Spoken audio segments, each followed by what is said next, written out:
ఢిల్లీలోని శ్రద్ధా వాకర్ హత్య తరహాలో బెంగళూరులో మహాలక్ష్మి అనే మహిళ అత్యంత దారుణంగా హత్యకు గురైన సంగతి తెలిసిందే. ఈ హత్య బెంగళూరు నగరంలో సంచలనం సృష్టించింది. ఈ హత్య కేసులో సంచలన నిజాలు బయటకు వస్తున్నాయి. ఇప్పటికే ఈ కేసు దర్యాప్తు కోసం 6 ప్రత్యేక బృందాలను పోలీసులు రంగంలోకి దించారు.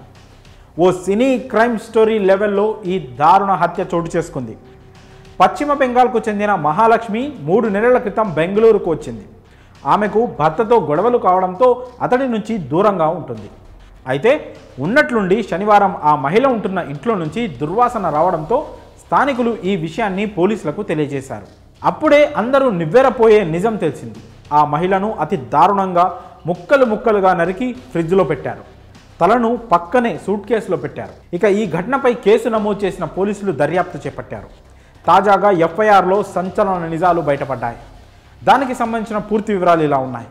దాదాపు 50 ముక్కలుగా నరికి ఫ్రిడ్జ్లో పెట్టిన మహాలక్ష్మి శరీర భాగాలను పోలీసులు సేకరించారు.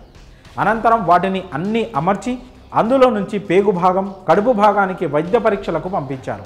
విషమిచ్చి ఈ హత్య చేశాడా లేక ఇంకా వేరే ఏదైనా కారణం ఉందా, మహాలక్ష్మిని ఎలా హత్య చేశారు అనే కోణంలో దర్యాప్తు కొనసాగిస్తున్నారు పోలీసులు. శరీరంలో విషం ఉందో లేదో తెలియడానికి కనీసం ఇంకా కొద్ది రోజుల సమయం పడుతుందన్నారు. మహాలక్ష్మిని తరచూ ఓ యువకుడు కలుస్తూ ఉండేవాడని స్థానికులు తెలిపారు. మహాలక్ష్మిని ప్రతిరోజు ఉదయం తీసుకెళ్లి సాయంత్రం ఇంటి దగ్గర దించి వెళ్లేవాడని చెప్పారు. ఇక ఈ హత్య వెలుగులోకి రావడానికి 4-5 రోజుల కిందటే జరిగినట్లు పోలీసులు భావిస్తున్నారు.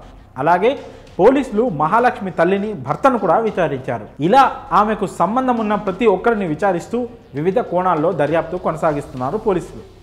ఇప్పటి వరకు అయితే ఈ హత్యను ఎవరు చేశారు అనే విషయంపై ఇంకా ఎలాంటి క్లారిటీ లేదు. నిందితుడిని గుర్తించినట్లు పోలీసులు చెప్తున్నారు. అతడు కూడా పశ్చిమ బెంగాల్కు చెందిన వ్యక్తే అని పోలీసులు చెప్తున్నారు.